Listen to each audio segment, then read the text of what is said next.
দ্বৈত নাগরিকত্ব থাকায় বিএনপির ভারপ্রাপ্ত চেয়ারম্যান তারেক রহমানের মনোনয়নপত্র বাতিল হয়েছে। 7টি আসনে যাচাই বাছাই চলে, এর মধ্যে 16 জনের প্রার্থিতা বাতিল হয়। এ বিষয়ে আরো বিস্তারিত জানবো, যাচ্ছি সহকর্মী জুবায়েদ ইবনে শাহাদাত অপেক্ষা করছেন।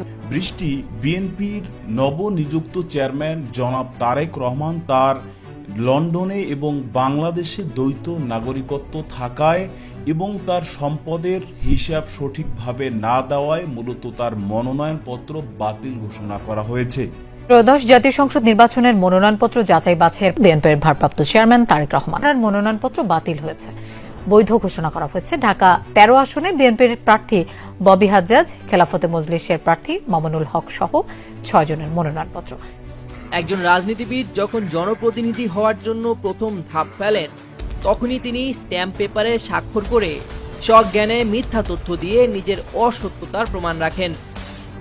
ঢাকার অভিজাত এলাকায় যার 5 কোটি টাকার বাড়ি রয়েছে, হলফনামায় তিনি অবলীলায় সেটির দাম দেখান মাত্র 30 লক্ষ টাকা।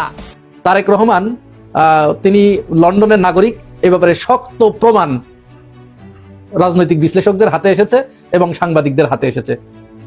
তারা শক্ত প্রমাণ নিয়ে ইসির কাছে আবেদন করেছে যে এই যে তারেক রহমান সে লন্ডনের নাগরিক, এইটা সে তার হলফনামায় উল্লেখ করে নাই, এই বিষয়টি সে এড়িয়ে গেছে। সুতরাং হলফনামায় কেউ যদি অসত্য তথ্য দেয় তাহলে বাংলাদেশের আইনে সে নির্বাচনের জন্য অযোগ্য বিবেচিত। বাংলাদেশের আইন সবার জন্য সমান, হোক সে দলের কেউ প্রধান অথবা সাধারণ একজন মানুষ, সকলের ক্ষেত্রে একই আইন প্রয়োগ হবে। সুতরাং বাংলাদেশের আইন অনুযায়ী কেউ যদি মনোনয়নপত্রে ভুল তথ্য উল্লেখ করে অথবা কারো যদি দ্বৈত নাগরিকত্ব থাকে, তাহলে তার মনোনয়নপত্র বাতিল বা অবৈধ বলে বিবেচিত হবে। যেরকমটা আমরা দেখেছি যে বাংলাদেশ জামাত ইসলামের কিছু প্রার্থী তাদের মনোনয়নপত্রে এদিক সেদিক হয় বা ভুল তথ্য দেওয়ায় এবং তাদের দ্বৈত নাগরিকত্ব থাকায় তাদের মনোনয়নপত্র বাতিল বা অবৈধ বলে বিবেচিত হয়েছে। তখনই দেশের সর্বসাধারণ আওয়াজ তুলেছে যে যদি জামাত ইসলামের প্রার্থীদের দ্বৈত নাগরিকত্ব থাকার কারণে বা তথ্যে ভুল থাকার কারণে তাদের মনোনয়নপত্র বাতিল হয়, তাহলে বিএনপি চেয়ারপারসন জনাব তারেক রহমান তার লন্ডন এবং বাংলাদেশ দুই দেশে দ্বৈত নাগরিকত্ব থাকায় এবং তার মনোনয়নপত্রেও ভুল তথ্য দেওয়ায় তার মনোনয়নপত্রও তো বাতিল এবং অবৈধ বলে বিবেচিত হবে। যেই কারণে এবার মনোনয়নপত্রে ভুল তথ্য উল্লেখ করা এবং দ্বৈত নাগরিকত্ব থাকায় বিএনপির চেয়ারম্যান জনাব তারেক রহমানের মনোনয়নপত্র বাতিল বা অবৈধ বলে বিবেচিত হচ্ছে। দর্শক, এ বিষয়ের কিছু অংশ ভিডিওর শুরুতে শিরোনামে আপনারা দেখেছেন, বিস্তারিত দেখবেন পুরো ভিডিও জুড়ে। এ বিষয়গুলো দেখার পূর্বে আপনাদের একটা অনুরোধ করব, যারা আমাদের চ্যানেলে নতুন আসছেন চ্যানেলটি সাবস্ক্রাইব করে অল ক্লিক করে বেল আইকনটি চালু করে দিবেন। দর্শক, চলুন আমরা দেখব যে এবার ভুল তথ্য দেয় এবং দ্বৈত নাগরিকত্ব থাকায় যে এবার বিএনপি চেয়ারম্যান তারেক রহমানের মনোনয়নপত্র অবৈধ বা বাতিল হচ্ছে, সেটা আমরা দেখব। সেটা দেখার পূর্বে চলুন প্রথমে আমরা একটু দেখে আসি যে বিএনপির চেয়ারম্যান জনাব তারেক রহমান তিনি তার হলফনামায় কি কি তথ্য দিয়েছেন এবং হলফনামার যে গরমিল এখন প্রকাশ্যে এসেছে সেটা আমরা প্রথমে কিছু অংশ দেখে এরপর ওই বিষয়টা দেখব। ধৈর্য ধরে একটা লাইক দিয়ে ভিডিওটি শেষ পর্যন্ত দেখতে থাকুন। পেশা রাজনীতি, সর্বোচ্চ শিক্ষা উচ্চ মাধ্যমিক, বার্ষিক আয় 6,76,353 টাকা, নিজের নামে নেই কোনো বাড়ি বা অ্যাপার্টমেন্ট। রিটার্নিং কর্মকর্তার কাছে জমা দেয়া হলফনামায় এই তথ্য দিয়েছেন বিএনপির ভারপ্রাপ্ত চেয়ারম্যান তারেক রহমান। আর দ্বৈত নাগরিকত্ব নেই বলেও হলফনামায় উল্লেখ করা হয়েছে। তারেক রহমান বগুড়া 6 এবং ঢাকা 17 আসন থেকে আসন্ন সংসদ নির্বাচনে প্রতিদ্বন্দ্বিতা করবেন। 17 বছর পর যুক্তরাজ্য থেকে সম্প্রতি দেশে ফিরেছেন বিএনপির ভারপ্রাপ্ত চেয়ারম্যান তারেক রহমান। প্রথমবারের মতো প্রতিদ্বন্দ্বিতায় অংশ নেবেন এবারে জাতীয় সংসদ নির্বাচনে। তারেক রহমান ভোটে লড়বেন ঢাকা 17 এবং বগুড়া 6 আসনে। এরই মধ্যে রিটার্নিং কর্মকর্তার কাছে জমা দিয়েছেন মনোনয়নপত্র, দাখিল করা হয়েছে হলফনামা।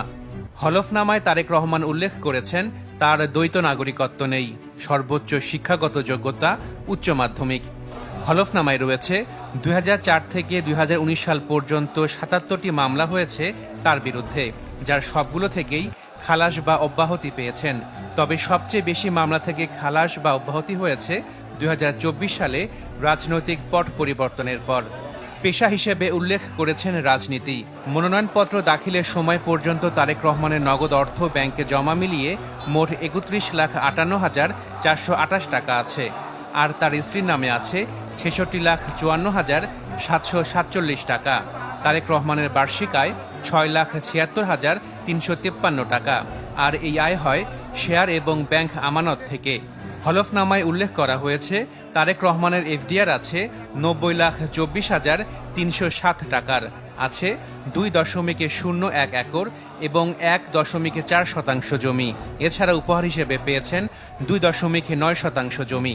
2025-26 অর্থ বছরে তারেক রহমানের আয়কর রিটার্নে দেখানো আয়ের পরিমাণ 6,76,353 টাকা আর সম্পদের পরিমাণ 1,96,80,185 টাকার।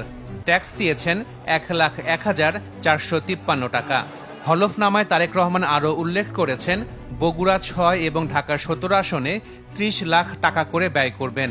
আর এই টাকা আসবে কৃষিখাত এবং ব্যাংক আমানত থেকে।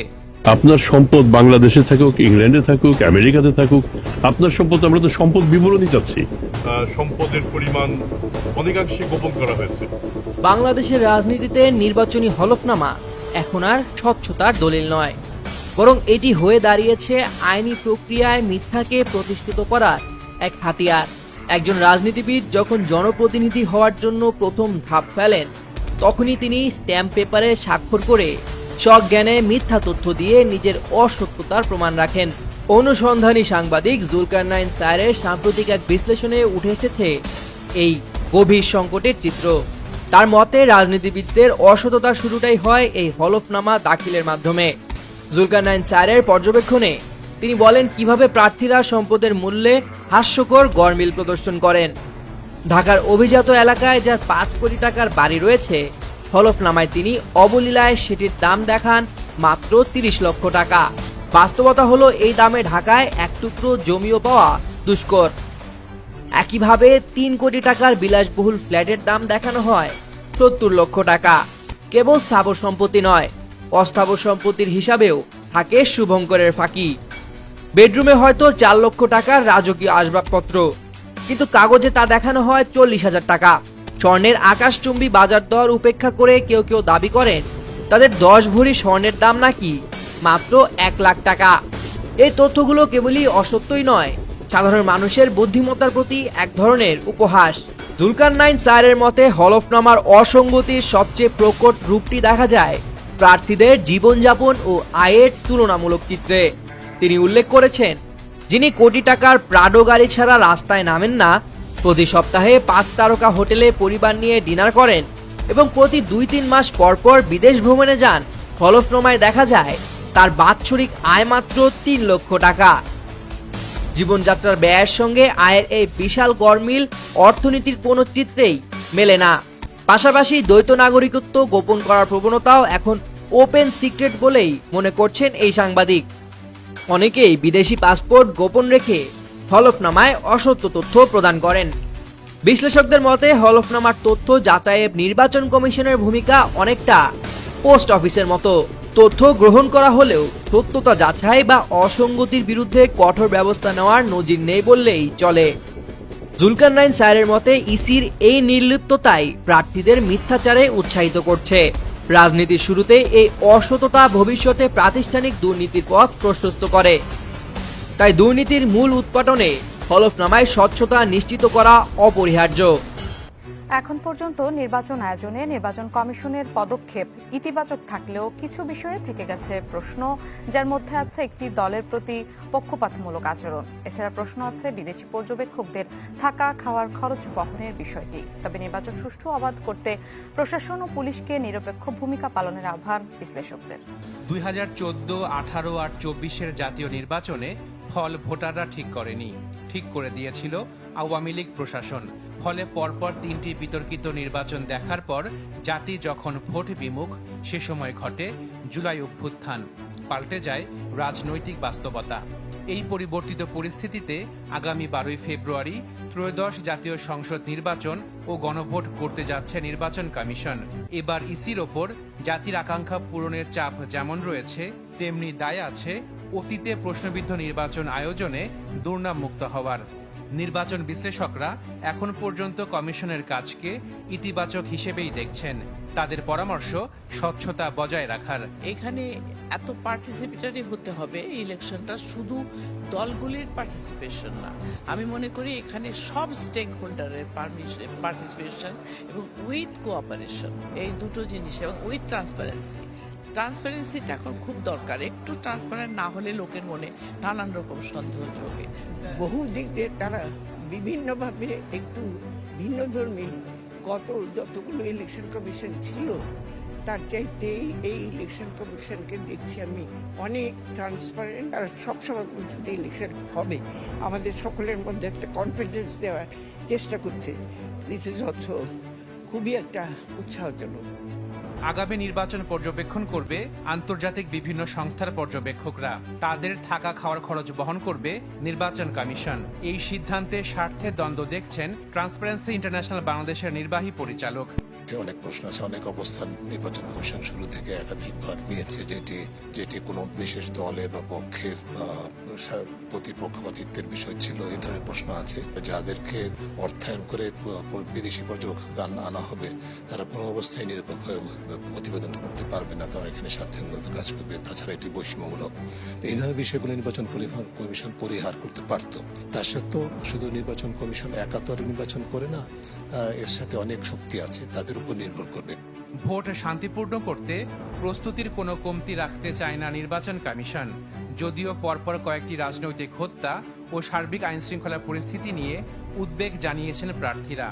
নির্বাচনকে কেন্দ্র করে বাংলাদেশ জামাত ইসলামীর অনেক প্রার্থী তো তাদের কিন্তু মনোনয়নপত্র বাতিল হয়েছে। বিশেষ করে কয়েকজন তাদের দ্বৈত নাগরিকত্ব এবং তাদের মনোনয়নপত্রে ভুল তথ্য দেওয়ায় তাদের মনোনয়নপত্র নির্বাচন কমিশনের পক্ষ থেকে বাতিল বা অবৈধ ঘোষণা করা হয়েছে।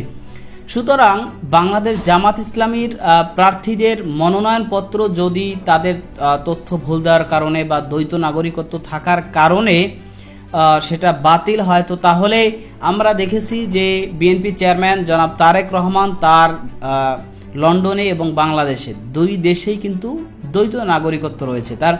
কারণ আমরা জানি যে লন্ডনে তার আগে থেকেই নাগরিকত্ব রয়েছে এবং বাংলাদেশে এসেও তিনি কিন্তু বাংলাদেশের এনআইডি কার্ড তিনি করেছেন। সুতরাং তিনি দুই দেশে নাগরিকত্ব রেখে কিভাবে তার মনোনয়নপত্র সঠিক থাকে বা বৈধ থাকে, এটা নিয়েই কিন্তু এখন অনেকে প্রশ্ন তুলছেন যে যদি বাংলাদেশ জামাত ইসলামের প্রার্থীর মনোনয়নপত্র বাতিল হয় দ্বৈত নাগরিকত্ব থাকার কারণে বা তথ্যে ভুল থাকার কারণে বা সম্পদের হিসাবে গড়মিল থাকার কারণে, তাহলে বিএনপির চেয়ারম্যান হোক অথবা যেই হোক না কেন, যাদের মনোনয়নপত্রে এরকম ভুল তথ্য পাওয়া যাবে অথবা যাদের দ্বৈত নাগরিকত্ব থাকবে তাদের সকলের এই মনোনয়নপত্র বাতিল করতে হবে, এরকমটাই কিন্তু এখন অনেকে আওয়াজ তুলছেন। তবে যতদূর পর্যন্ত জানা গেছে যে বিএনপি চেয়ারম্যান জনাব তারেক রহমান তার যে মনোনয়নপত্র, সেই মনোনয়নপত্রে তিনি কিন্তু বাংলাদেশ এবং লন্ডন বা দ্বৈত নাগরিকত্ব তার নেই, এরকমটা তিনি উল্লেখ করেছেন। তো এরকমটাও হতে পারে যে নির্বাচন কমিশনের পক্ষ থেকে স্বাভাবিকভাবে এই মনোনয়নপত্র এর ক্ষেত্রে কিন্তু যারাই মূলত যে তথ্যই উল্লেখ করে সেই তথ্যটাকেই সঠিক তথ্য হিসেবে কিন্তু গণ্য করা হয়। তো সেই হিসাবে দেখা যায় স্বাভাবিকভাবে অনেকেই এরকম ভুল তথ্য দিয়ে থাকে, কিন্তু এই কারণে এই জামাত ইসলামীর যে সমস্ত প্রার্থীদের মনোনয়নপত্র বাতিল বলে গণ্য করা হয়েছে, এটা কিন্তু তাদের উপর অন্যায় করা হয়েছে।